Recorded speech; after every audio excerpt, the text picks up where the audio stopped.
பிரபல சின்னத்திரை நடிகை தேவி பிரியாவுடைய கார் விபத்துக்குள்ளாயிருக்கிறது பரபரப்பை ஏற்படுத்தியிருக்கு. இன்னைக்கு நள்ளிரவு சுமார் 12:30 மணி அளவில் பெரம்பலூர் அடுத்த சென்னை திருச்சி தேசிய நெடுஞ்சாலை பாடலூர் ஆஞ்சநேயர் கோவில் பக்கத்தில் போனபோது தான் தேவி பிரியாவுடைய கார் பஞ்சர் ஆயிருக்கு.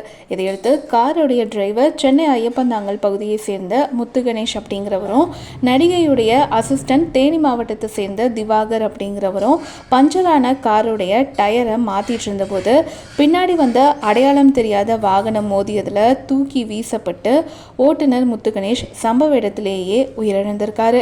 அவர் பக்கத்தில் நின்றுட்டு இருந்த உதவியாளர் திவாகருக்கு முகத்தில் காயம் ஏற்பட்டிருக்கு.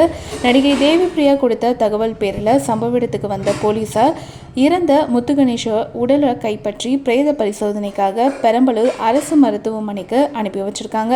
இதை தொடர்ந்து காயமடைந்த திவாகரை நடிகை தேவி பிரியாவோட பெரம்பலூர் அரசு தலைமை மருத்துவமனைக்கு சிகிச்சைக்காக அனுப்பி வச்சதுக்கு அப்புறமா திருவாச்சூர் பக்கத்தில் இருக்கக்கூடிய தனியார் மருத்துவமனைக்கு அனுப்பி வச்சிருக்காங்க.